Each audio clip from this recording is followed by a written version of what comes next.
Hello, good morning. So last time we saw a theorem, that is superposition theorem. Okay, so in which if the circuit is containing more than one voltage sources, then we can use superposition theorem to find out any voltage or current across any component. Okay, so last time we saw this explanation with this model circuit diagram. So in this model circuit diagram, the step 1, we are following the step 1, step 2 and step 3. Step 1 is just we are going to short the other voltage sources, and just you keep one voltage source in the circuit. If there are 3 voltage sources, you are going to short the 2 voltage sources, and only you have to keep in the circuit that is a 1 voltage source. So similarly, we are going to one by one shorting the other voltage sources and keeping in the circuit one by one the voltage sources, then find the result or you can say that current or voltage for particular component. Okay, so here there are 2 voltage sources. First we remove the voltage source V2 by short, and then remove the voltage V1 by short, and then find the response of the individual voltage source on a particular component. So here is no component, only we are going to find out the voltage between the points A and B. Okay, so in this step 1 and step 2 we find the voltage across the point A and B, that is VAB dash and VAB double dash, and in the third step we are going to add these 2 voltages to get the response of the both the voltage sources when are present in the circuit. Okay, so this VAB is nothing but VAB equal to VAB dash plus VAB double dash. Okay, so now we are going to see here another example based on this superposition theorem. Okay, so first this is the given circuit. Here just addition is we are going to add the third resistor R3 in the terminals A and B. Okay, so how that this circuit is going to change, let us see here. The first step, so the given R1, R2 and R3 values are 10k, 10k, 10k. For simplicity we consider the same value. Okay, so this V1 is 20 volt and this V2 is 10 volt. So for short voltage, now for step 1, short the voltage source V2 first and then find. So in this first step, so this is the first circuit in that the voltage V2 shorted. So this is equivalent like this. Okay, that means this R3 and R2, these two are in parallel. Okay, now this VR3 dash is nothing but a voltage drop across this parallel combination. So to find the voltage across this parallel combination, we are going to find the equivalent resistance of this parallel combination R2 and R3. So here R equivalent equal to, that is R2 parallel R3, by the formula R2 R3 divided by R2 plus R3. So if you put the values of these resistors, we get the value that is 5 kilo ohm. So this is the 5 kilo ohm equivalent resistance that is connected. That is nothing but a parallel combination of R2 and R3. Okay, so now by using potential divider formula, we can find the voltage across this R equivalent. So these R1 and this R equivalent are connected in series, and voltage source is applied across this series combination. Okay, so by using potential divider formula, we are going to find out the VR3 dash. So whatever the voltage, we are going to find that across the resistor, you take this resistor in the numerator, then it becomes R equivalent divided by R equivalent plus R1 into 20 volt is the applied voltage. So if you solve this, we get the value approximately 6.7 volt. Okay, in step 2, short the voltage source V1. Okay, in the step 2 we are going to short the voltage source V1, and again the circuit becomes like this. Okay, now the voltage across this R3 is now VR3 double dash. So this VR3 double dash is nothing but a parallel combination. So this R1 and R3 is now in a parallel combination. What is the how we are going to find these the resistors are parallel combination? The simple step is, so both the components are connected to each other in parallelly. In parallelly means two terminals of these two resistors are connected to each other. So here R1, this one terminal is connected to here R3, and another terminal is also connected to the another terminal of R3. That means these two are connected in parallel. Okay, so VR3 double dash is the voltage across this parallel combination. So by using formula, R equivalent is equal to R1 R3 divided by R1 plus R2, sorry, R1 plus R3. This is the formula for the parallel combination. So the values are same, so like this. So we can easily find the value, that is 5 kilo ohm.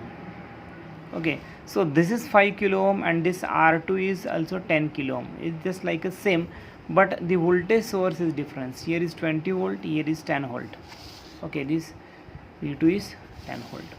So now, so by using potential divider formula, VR3 double dash equal to R equivalent divided by R equivalent plus R2 into V2. So this is the potential divider formula, we know about that.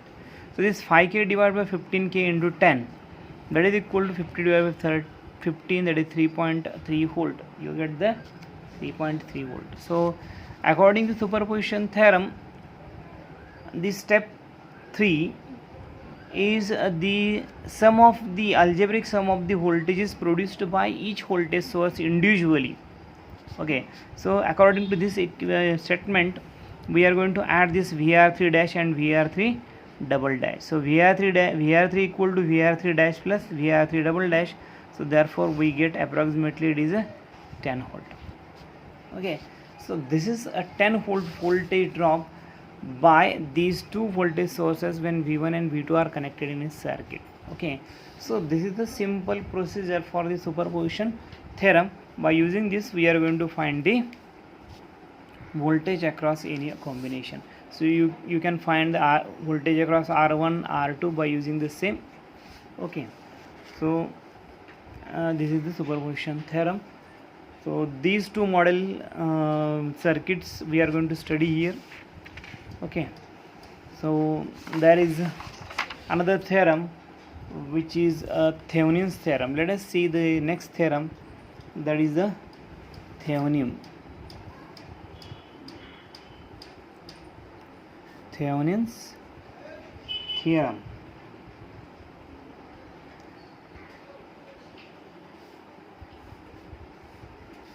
Thevenin's theorem. So this is the name of the scientist. Superposition is imposing two voltage sources, that's why name is given superposition theorem. Here Thevenin's is the name of the that particular scientist. So this is Thevenin's theorem. So what the Thevenin's theorem states that, okay, so this is also used to simplify any given complicated circuit and to find the result, that is voltage or current across any component. So Thevenin's theorem, it states that if suppose there is any complex network which contains voltage sources and all resistors, so it is complex network, so it contains many voltage sources, resistors, impedances, all. So this is a complex network. Okay, so it has output terminals A and B. Okay, so this complex network is replaced by an equivalent voltage source. We named this as VTH, TH for Thevenin's. Okay, so this complex network, for only simplicity, okay, so actual not working is same, but for simplicity we replace this complex network with this equivalent voltage source VTH in series with equivalent resistance RTH. Okay, so this is output terminals A and B. So why we are showing A and B? Because it represent that this network and this network is same. Okay, so this complex network is replaced by a voltage source VTH. It is equivalent voltage source VTH in series with the equivalent resistance RTH. So this is at A and B point. So between that A and B point we are going to connect a load resistance RL. Okay, so this is a name given to the load. So there may be any kind of the circuit or any kind of load that is connected between A and B. So this is the common name given to that load is RL, that is load resistance. Okay, so this RL is not a part of this complex network. Okay, so that's why we keep that RL separate. So this RL is not a part of this network. So this is A and B output terminals which is coming from the complex network. Okay, just keep in mind that RL is not a part of the complex network, so that's why it draws separately. Okay, so this complex network is replaced by an equivalent voltage source VTH in series with a resistance RTH, which is equivalent resistance. So this is a simple statement of the Thevenin's theorem. Okay, so this is Thevenin's theorem. As I explained, any complex network is replaced by equivalent voltage source VTH in series with the resistance RTH. Okay, so the statement is any linear active resistive complex network. So this is active resistive complex network containing one or more sources can be replaced by an equivalent voltage source, that is VTH. Okay, so VTH or V equivalent with a series equivalent resistance RTH or R equivalent. So this is the VTH in series with a RTH. Okay, so this is where the VTH is a voltage across the output terminals with RL is opened or removed. Okay, so this VTH is nothing but a voltage measured between the points A and B when RL is opened, okay, or removed. If we open the RL or remove this RL and measure the voltage between the points A and B, so that is nothing but a VTH. Okay, so that's why VTH is the voltage across the output terminals A and B with RL is opened or removed. So this with the output terminals here, I'm going to mention here A and B with RL is opened or removed. And RTH, what is RTH? So RTH is nothing but a resistance measured between the terminals A and B. So RTH is the resistance measured between the terminals A and B or across the terminals A and B. Okay, between the terminals A and B when RL is opened. Okay, condition is that RL is opened and whatever the voltage sources inside these networks are replaced by a short. So this RTH is the resistance measured across the output terminals. Okay, output terminals are A and B. So it is measured across the output terminals A and B or between A and B. Okay, when RL is opened, so first condition is RL is opened or it is removed, and another condition is to measure the RTH. Another condition is all the voltage sources are replaced by a short. That means whatever the voltage source any containing in this complex network is replaced by a short. Or there may be some internal resistance, as I explained here. If there is an internal resistance, then you have to connect that equivalent internal resistance across this voltage source, internal voltage source. That is forgot about that, but just you just remember the RL is opened and all the voltage sources are replaced by a short. So here is the only limited version. So we can say that it is limited version because there is some again additions if there is voltage source or if there is current source or if there is some internal resistance. This is the supplementary, it is increased, but this is the limited version we are going to study here now. Okay, so Thevenin's theorem. So this is the explanation. Now we are going to see the explanation by using this circuit as I see in this previous theorem. So like that, this is a model circuit, and by using this model circuit we are going to explain the Thevenin's theorem. So explanation. So first step is, So we are going to solve it by step. Step first is to find VTH. Okay, so we are going to find the VTH. How we are going to find the VTH? Just open the RL. Okay, to find VTH, open RL. Okay, so this is the first step. So now the circuit becomes like this. Okay, so the same circuit. So here is the R1, applied voltage is V. So this is the R2, R3, and A and B is the terminal. So now the voltage between the, according to this statement, we are going to open the RL and measure the voltage between the output terminals A and B, that is nothing but a VTH. Okay, so consider this condition. So this R3 here in this circuit, R3 is not connected in the circuit. If you open the RL, okay, so named here RL. Okay, if you open the RL, then only one terminal of this R3 is connected in the circuit. So that's why this R3 with one terminal is hanging. So this, there is one another terminal of this R3 is not connected in the circuit. So that's why this is not in the circuit. We can say that this R3 is not in the circuit. So this is equivalent to only this circuit. Okay,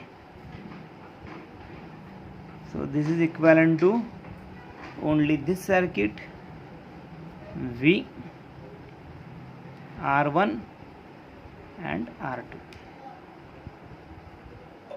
V, R1 and R2. Okay, so this circuit is now equivalent because this R3 only one terminal. What should I consider when when any component is connected in circuit? That means both the terminals should be connected in circuit. So here only one terminal is connected in the circuit. That means this R3 is not connected in the circuit. We consider that one. So that's why the V3 is not in picture now, because it is one terminal is only. Now the voltage across this resistance R2 is nothing but a VTH. Okay, so this is simple. R1 and R2 are connected in series and voltage source V is applied. So by using simple potential divider or voltage divider formula, so okay, by using potential divider formula.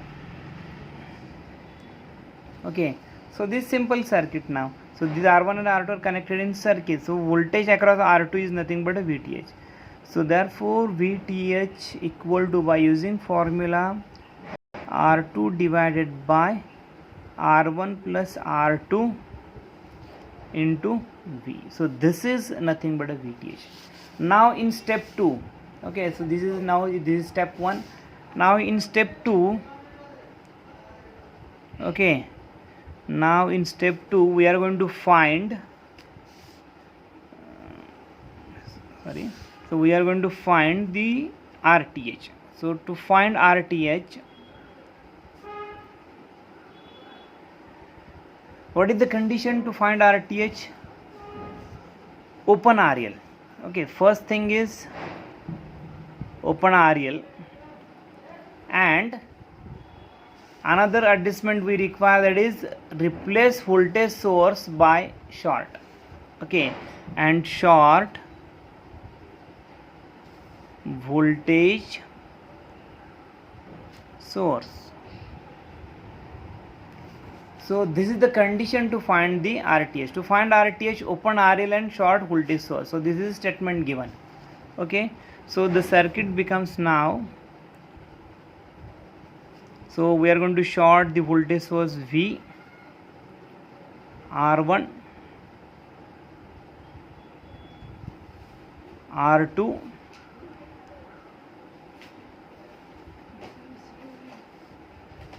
and R3.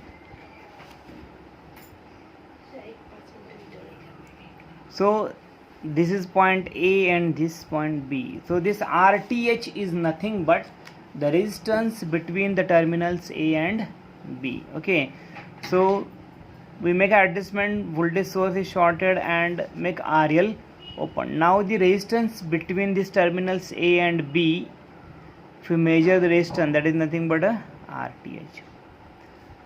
So now if you observe the connection of these resistors, this R1 and R2 are connected in parallel. Why connected in parallel? Because both the terminals of these two resistors are connected to each other. So that's why it is a parallel. So this terminal is connected to R2, this is connected to R2. Okay, but if you consider these two, only one terminal is connected, common. So another terminal is hanging. So this now, if this R3 is not in picture with considering the voltage source, but here this R3 is in picture now because it is connected in circuit. Okay, so this R3 is connected in series with this parallel combination of R1 and R2. So therefore we can find the RTH equal to the parallel combination of this R1 and R2. So this R1 parallel R2. So this is connected in series. So this is the parallel sign. Okay, so this is connected in series with the R3. So if the resistors are connected in series, you are going to add. So this RTH becomes R1 R2 divided by R1 plus R2 plus R3.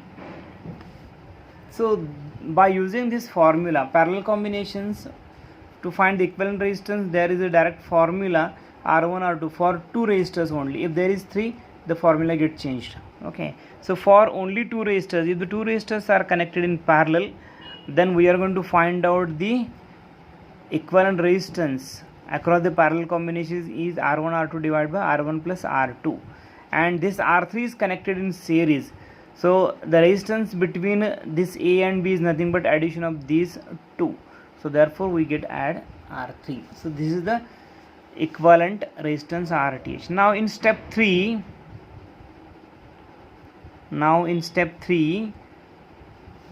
this network, okay, containing R1, R2, R3 and V. So this R3 is not part of this circuit.